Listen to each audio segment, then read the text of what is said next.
Burt Lancaster unexpectedly revealed his secrets with gay actors during the golden age of Hollywood, with whom he had once dated in secret. He was born on November 2, 1913, in New York City, under the birth name Burton Stephen Lancaster. Coming from a working-class family, Lancaster pursued a career in the circus and athletics in his youth, where he showcased his remarkable physical strength, an element that later became a trademark in many of his early film roles. His training in the circus was not merely a youthful adventure but a solid foundation for his film career, helping Lancaster stand out with his agility and confidence in performing his own stunts, something rare among actors of his time. His transition from the circus ring to the silver screen began in the 1940s, when Hollywood took notice of his striking good looks, tall physique, and magnetic presence. His major breakthrough came in 1946 with the film The Killers, in which Lancaster portrayed a down-and-out boxer. This role not only elevated him to A-list stardom but also confirmed his acting talent, with the ability to embody complex, layered characters. The combination of rugged masculinity and emotional depth set him apart from many of his contemporaries, while opening opportunities to perform across a wide range of genres, from westerns to epic dramas and films tackling social issues. One of the defining aspects of Burt Lancaster's career was his willingness to defy Hollywood's traditional rules and expectations. In the 1950s, he joined forces with Harold Heck and James Hill to establish his own production company, Hecht-Hill Lancaster. This bold move gave Lancaster greater authority over the projects he chose, allowing him to back films that were more artistically daring and socially relevant than the standard studio output of the era. Among the standout works from this period were Marty, 1955, which earned the Academy Award for Best Picture and was praised for its raw and heartfelt portrayal of everyday life and love, and Separate Tables, 1958, a film that explored complex emotions and pressing social issues.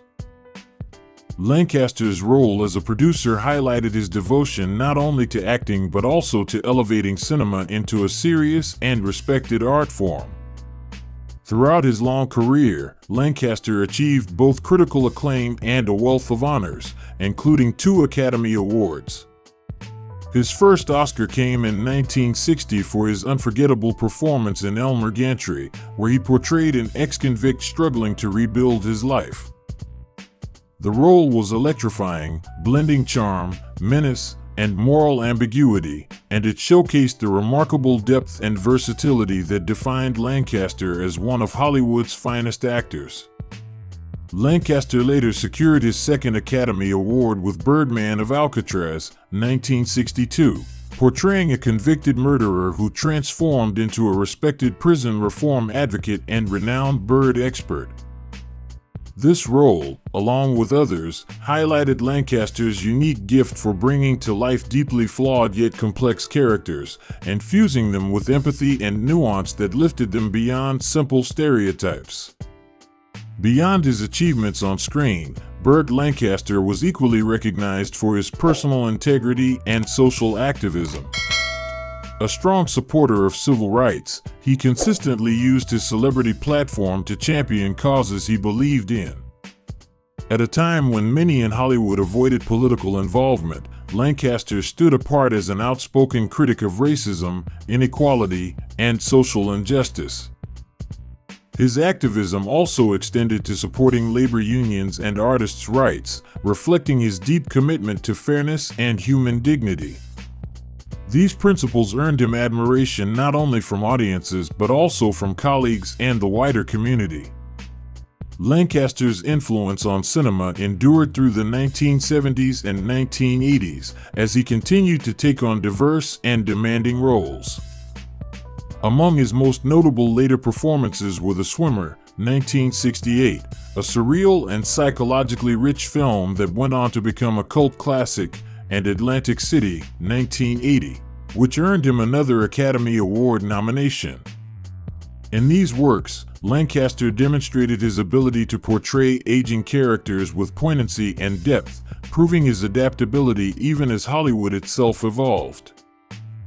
In his personal life, Burt Lancaster married 3 times and fathered 5 children. Each marriage and family chapter marked a distinct period of growth and challenge, mirroring the intensity and complexity of his celebrated Hollywood career. Behind the charisma and physical strength that defined his public image, Lancaster's private life revealed the more human side of a legendary star. Burt Lancaster's first marriage was to June Ernst, a woman whose roots were deeply tied to the circus world and aerial performance. Far from being an ordinary partner, June herself was a trapeze artist, born into a family that had long excelled in aerial artistry. Her mother was a celebrated aerialist, a trailblazing figure in the circus community at a time when women performers were breaking new ground. June inherited this daring legacy and had already built a reputation as a skilled acrobat before marrying Lancaster. Once the two wed, Burt became closely connected with her circus family, even performing alongside them and sharpening his own acrobatic techniques. These years proved crucial in shaping the athleticism and physical presence that would later define his Hollywood career. Yet, despite their shared passion for performance, the marriage did not endure. The couple separated by the late 1930s, though the exact year of their divorce remains somewhat unclear. While some contemporary reports place it in 1940, later biographers, drawing from various records, have suggested it may have been as late as 1946. This uncertainty has added complications to the timeline of Lancaster's subsequent relationships, including his marriage to his second wife, Norma Anderson. Norma, 1917 to 1988, came into Lancaster's life under unusual wartime circumstances. Originally working as a stenographer, she stepped into the spotlight by filling in for an ailing actress in a USO show designed to entertain American troops stationed in Italy. Fate intervened during this period. On her way into town from the airport, Norma noticed Burt Lancaster in a crowd and was immediately captivated by his striking looks and commanding presence. Curious, she asked a nearby officer, "Who is that handsome officer, and is he married?" Recognizing the moment, the officer arranged a blind date for the pair that very evening, marking the beginning of their romance. The encounter between Burt Lancaster and Norma Anderson marked the start of a pivotal chapter in his life. They married in 1946, entering into a partnership that was both personal and politically engaged. Norma was a passionate activist, devoting much of her energy to social and political causes. Their home in Bear even had a room dedicated to printing presses and distribution materials, reflecting her deep involvement with the League of Women Voters, an organization devoted to promoting civic education and encouraging women's participation in democracy. Beyond this, Norma was also a lifelong member of the NAACP, and she and Lancaster shared a strong commitment to civil rights. Their dedication was exemplified when they hosted a fundraiser for Martin Luther King Jr. and the Southern Christian Leadership Conference ahead of the landmark 1963 March on Washington, an event that underscored their willingness to stand publicly for justice and equality during a defining moment in American history. Together, Burt and Norma raised 5 children: Bill Lancaster, who would later establish himself as an actor and screenwriter, James Lancaster, Susan Lancaster, Joanna Lancaster, who became a film producer, and Sigel, pronounced Sheila, Lancaster. Outwardly, the family projected the image of an engaged and politically conscious household, yet beneath the surface their marriage faced many challenges. The unrelenting demands of Lancaster's career, coupled with personal strains, placed growing pressure on their relationship. By 1966, the two had separated, and their divorce was finalized in 1969. Around the time of this marital breakdown, Lancaster began a long-term but turbulent relationship with Jackie Bone, a hairdresser he met while filming The Professionals in the late 1960s. Their affair was as passionate as it was volatile. One particularly notorious incident occurred at a dinner party attended by industry figures such as director Sidney Pollack and actor Peter Falk, when Bone struck Lancaster over the head with a wine bottle. The episode became emblematic of the fiery yet unstable nature of their bond. The relationship between Burt Lancaster and Jackie Bone eventually came to an end after Bone underwent a religious conversion. Lancaster, a man with his own complex set of beliefs and principles, found their spiritual differences irreconcilable, which ultimately led to their separation. His third and final marriage took place much later, when he wed Susan Martin in September 1990. Unlike his earlier, more public marriages, this union was quieter and far less scrutinized by the press. It endured until Lancaster's passing in 1994, offering him stability and companionship during his final years. Susan Martin was by his side through periods of declining health, providing comfort as he reflected on his long and celebrated career. In the twilight of his life, Lancaster, once the embodiment of Hollywood masculinity, confided to close friends about a hidden and deeply personal aspect of his past: secret romantic relationships with several of the most iconic closeted men of his generation. During a time when homosexuality was not only taboo but potentially destructive to one's career, Lancaster moved carefully within a hidden world of intimacy, discretion, and vulnerability, behind the glamorous facade of the golden age of Hollywood. Among the most surprising connections was his romance with Cary Grant, widely regarded as one of the most refined and charismatic actors of his time.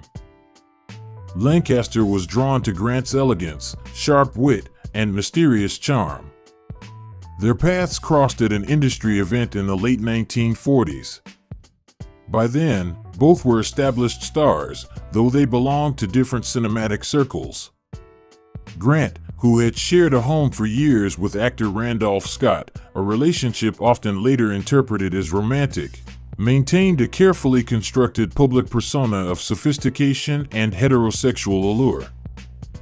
Lancaster recalled their connection as magnetic yet restrained, a relationship that unfolded in secrecy during weekend retreats at private beach houses along the Pacific Coast Highway. Grant's intense need for privacy was ever present, his fear of exposure palpable even with someone as daring as Lancaster. Ultimately, their romance, though emotionally powerful, was short-lived, ending as Grant withdrew further into the protective image he had built for himself. Perhaps the most startling revelation of all was Lancaster's claim of a brief and unusual involvement with J. Edgar Hoover, the powerful FBI director who held immense sway over American politics and culture in the mid-20th century. Hoover, who was never married and was long rumored to have shared an intimate relationship with his aide Clyde Tolson, was not part of Hollywood, yet maintained close ties to the industry through his influence over how law enforcement and morality were depicted on screen. Lancaster recalled first encountering J. Edgar Hoover through mutual acquaintances at an elite charity gala in Washington, D.C. Their connection was not one of traditional romance but rather a relationship steeped in secrecy and power dynamics. Lancaster described Hoover as a man desperate for closeness yet haunted by his own identity. Though unsettling, this brief involvement gave Lancaster an unusual insight into the private world of one of America's most enigmatic political figures. Another of Lancaster's more profound entanglements was with Rock Hudson, the quintessential Hollywood leading man, admired for his towering presence and rugged charm. They met on a film set in the early 1950s, at the height of Hudson's stardom. At the time, Hudson lived under the strict surveillance of studio executives, his personal life carefully hidden to protect his career. Decades later, his death from AIDS in 1985 would tragically confirm the truth he had been forced to conceal. Lancaster remembered Hudson as a kind and gentle spirit within the body of a gladiator, a man who yearned for love but believed it was forever out of reach. Their time together included long, secret road trips through the desert, where they could escape the glare of cameras and live freely, if only for a few fleeting days. Lancaster understood Hudson's need for discretion, and their relationship ended not because of fading affection, but because permanence was impossible in a world that demanded silence and denial. Perhaps the most surprising name linked to Lancaster was Ricky Nelson, the clean-cut teen idol who rose to fame on the adventures of Ozzie and Harriet. Nearly 20 years Lancaster's junior, Nelson was navigating the difficult transition from child star to adult performer in the early 1960s when he became briefly involved with the older actor. Though short-lived, the relationship left a lasting impact on Nelson. To him, Lancaster was both a mentor and a shield from the pressures of fame.